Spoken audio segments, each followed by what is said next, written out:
Dolorosa y dura derrota de Once Caldas en su debut en la Copa Sudamericana y en su reaparición en un torneo internacional. Llega, hablemos con cabeza fría, otra mirada a la derrota de Once Caldas frente a Fluminense por la primera fecha de la fase de grupos de la Copa Sudamericana 2025. Antes de entrar en materia, les recomiendo que se suscriban a mi canal de YouTube, la cancha de roble, que activen la campana de notificaciones, que compartan el contenido, que comenten y que pongan el dedo arriba. Ustedes saben que esto nos ayuda mucho. Ahora bien, entrando en materia, en la cancha había dos equipos con diferencias abismales en cuanto al costo de la nómina. Fluminense vale 74.62 millones de euros, mientras que Once Caldas vale un poco más de 10 millones de euros. 7 veces más vale la plantilla Fluminense frente a Once Caldas. Pero esa diferencia tan abismal en costo de la plantilla tal vez no se vio reflejado en la cancha. Fluminense es un equipo de mucha jerarquía, tal vez de alcurnia, si se quiere usar la palabra y si cabe. Y la humildad de Once Caldas por momentos tal vez no se vio, porque desde el pitazo inicial fue el equipo local quien impuso condiciones y en los primeros 20 minutos, al menos en los primeros 20 minutos, generó las primeras opciones de gol y desde ese momento el arquero Fabio empezó a convertirse en la figura del partido. Y esa lectura puede ser propia del profesor Hernando Herrera, la intención de irse al ataque, de volcarse al ataque desde el pitazo inicial, pero Fluminense, un equipo con jerarquía, cuando lo consideró necesario, le bajó los ritmos al partido porque no fue pretencioso, y eso lo decía en 60 segundos con Roble, no fue pretencioso a la hora de ir a atacar, no necesitaba desgastarse, tal vez hacían consideraciones respecto a la altura de Manizales, pero simplemente cuando lo consideró, fue, manejó los ritmos del partido, puso a jugar al Once Caldas a lo que él quería, a la velocidad que Fluminense quería, y le generó los espacios, lo atacó cuando vio la posibilidad y la oportunidad,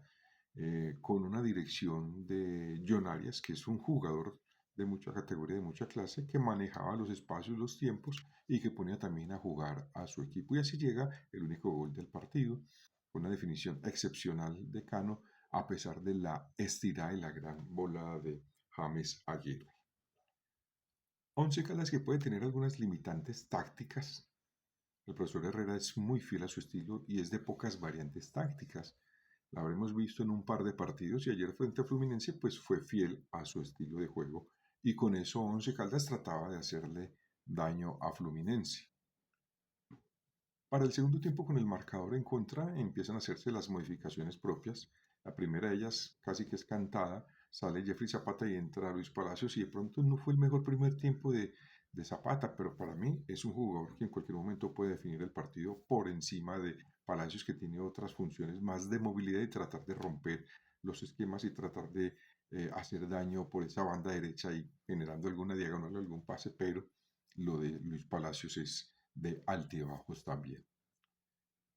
Entra Arteaga, sale Iván Rojas, Alejandro García pasa a ser función de doble 5, que tal vez es la posición donde creo yo que mejor se desenvuelve. Y lo de Arteaga siendo un jugador de condiciones, pues no es determinante para mí, a pesar de que entra en los circuitos de juego, pues no es que se genere muchas opciones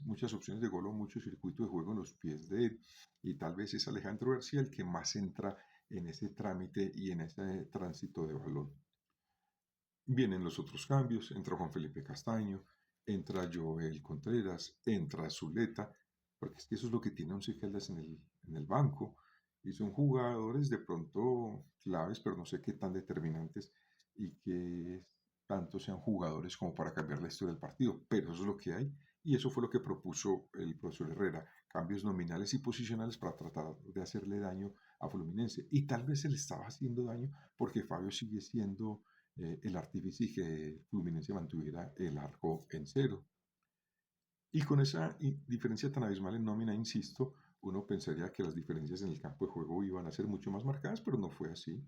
Se resguardó mucho Fluminense, simplemente consideró cuándo atacar y Once Caldas, que hace todo el gasto durante todo el partido, no logra llegar siquiera al gol del empate. Las características del partido, lo que ya conocemos, mucho trámite por los costados, salidas largas, veloces, esas transiciones por las bandas, tratando de rematar hacia el centro, a veces poca transición por el centro porque no hay un 10 definido que diga que se pone la 10 y se echa el equipo al hombre más allá de pronto de algunas apariciones de aquellos jugadores que cumplen esta función. Sí, con los que se cuenta de inicialistas no se hace daño a veces, pues uno dice más complejo y más difícil que con los que vienen del banco, se puede hacer daño, se le pueda cambiar la historia al partido. Y creo que eso fue lo que no sucedió ayer. Se pierde una dura derrota de local. Algunos podrían considerarla que estaba dentro de lo previsto, pero era necesario ganarle a Fluminense y por momentos se tuvieron los argumentos, pero no se concretaron las opciones de gol. Luchar por el primer puesto, luchar por el segundo puesto, el desarrollo del torneo lo irá indicando y lo irá estableciendo. Lo que sí es que hay que ir a cuadrar caja en condición de visitante y tratar de sumar la mayor cantidad de puntos posibles para seguir en la lucha tratando de pasar a la siguiente fase. Gracias totales, un abrazo.